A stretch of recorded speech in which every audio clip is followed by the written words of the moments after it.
রাজন্যার কান্না দেখলাম। কেঁদে যখন ফেলেছে, ওর পলিটিক্যাল কেরিয়ার শেষ। রাজন্যা কী ভেবেছিল আদর্শ দিয়ে রাজনীতি করবে? অ্যাকচুয়ালি ভারতবর্ষের পলিটিক্যাল কালচার যেটা, সেটা আদর্শ দিয়ে হয় না। আদর্শটাকে আলমারিতে তুলে রাখতে হবে।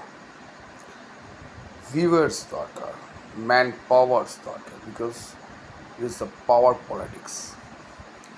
রাজন্যা বেকার মুখটা খুলল, নিজের সম্মানহানি হলো।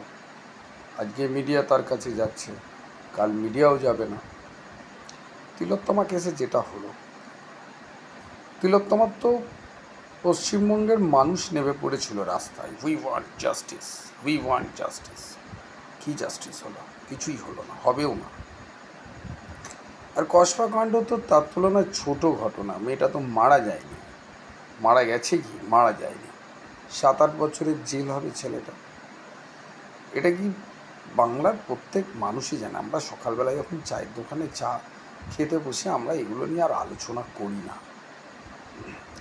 লিডার নেই ওয়েস্ট বেঙ্গলে, লড়ার মতো লিডার নেই। মমতা ব্যানার্জির এগেনস্টে লড়বে, শুধু শুভেন্দু আর সজল লড়লে তো হবে না। লিডার কোথায়? সেই লিডারটাই নেই। সংগঠন তৈরি করতে হবে।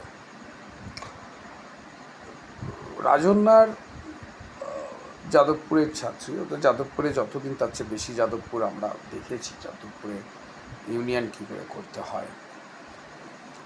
ও তো জুম্বা এসেছে, ঠিক আছে। ও যে ধরনের রাজনীতি করে, ও একটা পজিশন চাইছে, পজিশনও পাবে না। পজিশন পাবে না। রাজনীতি করার জন্য ফার্স্ট যেটা হচ্ছে যে ট্যাঁকের জোর, সেটা নেই, ওই লেভেলে নেই। কেরিয়ারটাকে নষ্ট করলো। যাই হোক, এটাই বলার বিষয়। এই মায়াকান্না কেঁদে রাজনীতিতে কোনো লাভ নেই। তোমায় সংগঠন তৈরি করতে হবে। 25টা ছেলে তোমার সাথে ঘুরবে, সেটা একদিন হয় না, আস্তে আস্তে করে করতে হয়। সময়টাকে ধরতে হয়। সময়, টাইম ইজ এ ক্রুশিয়াল। সময়টাকে ধরতে হয়। কেঁদে ফেললাম, আমি ভেঙে পড়লাম। কেঁদে ফেললে হবে না।